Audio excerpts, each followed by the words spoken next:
السلام علیکم، کیسے ہیں آپ؟ قربانی کے جانور کا سینگ نکالنا جو ہے وہ کیسا ہے؟ بہت سارے لوگ انڈیا اور پاکستان میں اور دیگر ممالک میں بھی سینگ نکلا ہوا جانور لینا پسند کرتے ہیں، اور شاید وہ یہ سمجھتا ہے کہ اس طرح سے سیفٹی ہو جائے گی کیونکہ جانور سینگ مارتا ہے، بچے زخمی ہو جاتے ہیں، وہ ایسا سوچتے ہیں۔ اور سینگ نکلے ہوئے جانور کی قربانی ہو جاتی ہے یا نہیں؟ بعض دفعہ سینگ نکلے ہوئے جانور کے زخم بھی رہ جاتا ہے، تو اس بارے میں بتائیے کہ سینگ نکلے ہوئے جانور کو خریدنا چاہیے یا نہیں؟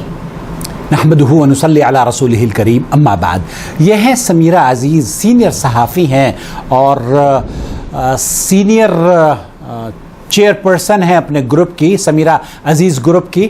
ان کا سوال آیا ہے، بہت اہم سوال ہے، واٹس ایپ پر یہ ہم سے جڑی ہوئی ہیں اور سوشل میڈیا پر الحمدللہ معروف اور نہایت ہی معروف شخصیت ہیں۔ ان کو میں نے جو جواب دیا وہ آپ کی خدمت میں پیش کروں گا، اپنی اس آواز کو جو کہ میں نے ان کے ساتھ شیئر کی ہے۔ وعلیکم السلام ورحمۃ اللہ وبرکاتہ۔ سمیرہ بہت شکریہ سوال بھیجنے کا۔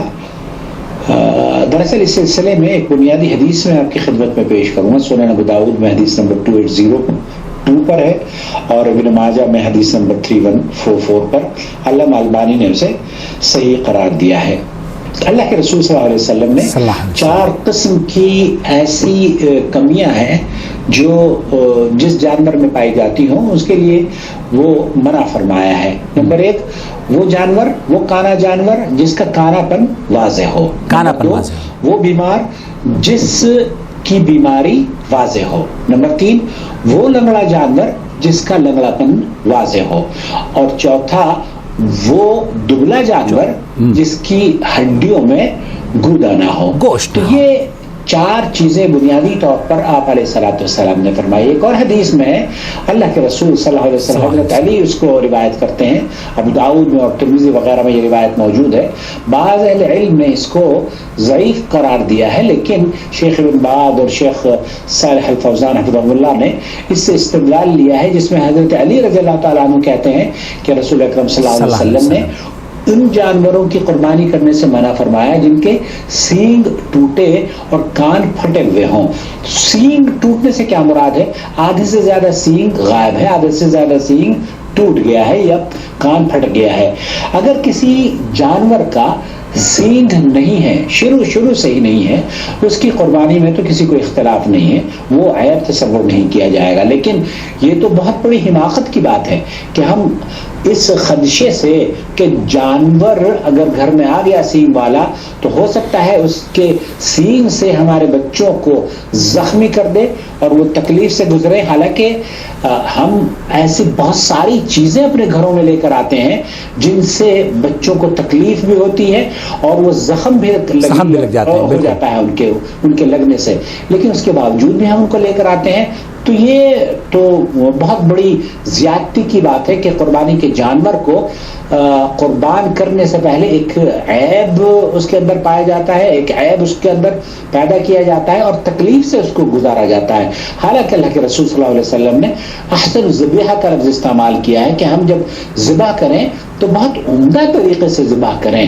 تو جانور کے ساتھ بھی شفقت اور محبت کا معاملہ ہمیں مد نظر رکھنا چاہیے، اور یہ بات قابل قبول نہیں ہے، یہ بات قابل قبول نہیں ہے کہ ایک آدمی جانور لے کر آئے، سلیم ہو، خوبصورت ہو، سینگوں والا ہو، اور اس کو اس خدشے سے کہ جناب ہمارے بچوں کو اس کے سینگ لگ سکتے ہیں، زخمی ہو جائے گا، تو یہ اس کو عیب اس کے اندر ڈال دینا اور اس کے سینگوں کو کاٹ دینا، یہ حماقت پر مبنی بات ہے، غیر اسلامی تعلیمات پر اس طرح کی چیزیں ہو رہی ہیں۔ اللہ رب العالمین سے دعا ہے کہ اللہ تعالیٰ امت مسلمہ کو عقل سلیم عطا فرمائے اور جانوروں کے ساتھ بھی انصاف اور رحم دلی سے برتاؤ کرنے کی توفیق عطا فرمائے۔ میرے خیال سے آپ یہی جاننا چاہ رہی تھی۔ السلام علیکم ورحمۃ اللہ وبرکاتہ۔ محمد عاقل، جدہ سے۔ محترمہ سمیرہ عزیز کو میں نے یہ جواب دیا اور انہیں ماشاءاللہ سے انہوں نے اس کا فوراً جواب دیا کہ جی یہی میں معلوم کرنا چاہ رہی تھی، تحیاتی و احترامی، بہت شکریہ، جزاک اللہ خیر۔ تو یہ ہیں سمیرہ عزیز کو میرا وہ سوال کا جواب جو واٹس ایپ پر میں نے ان کی خدمت میں پیش کیا ہے. آپ بھی چند چیزیں جو اس حدیث کے توسط سے آپ تک پہنچانے کی کوشش کی گئی ہیں وہ یہ کہ وہ جو سینگوں کو کاٹ کر جانوروں کو لایا جا رہا ہے یا ایسے سینگ کاٹ کر اس خدشے سے کہ بچوں کو تکلیف پہنچے گی، تو یہ تکلیف پہنچانے کے بجائے آپ اگر اپنے اس عمل کی قبولیت کی شرائط پر غور کریں تو زیادہ مناسب ہوگا. اور شرائط میں سے ایک شرط یہ بھی ہے کہ خوبصورت جانور ہونا چاہیے، اس کے اندر کوئی عیب نہیں ہونا چاہیے. تو باقاعدہ طور پر اگر آپ عیب پیدا کر رہے ہیں تو اس میں تو ڈبل گناہ آپ کو ملے گا، کیونکہ ایک تو یہ آپ اس کو تکلیف سے گزار رہے ہیں، جانور کو اس کو ذبح کرنے سے پہلے تکلیف دینے کی اجازت آپ کو ہرگز نہیں ہے. والسلام علیکم ورحمۃ اللہ وبرکاتہ. اللہ ولی الذین آمنوا یخرجهم من الظلمات إلى النور والذین كفروا أولیاؤهم الطاغوت یخرجونهم من النور إلى الظلمات أولئك أصحاب النار هم فيها خالدون.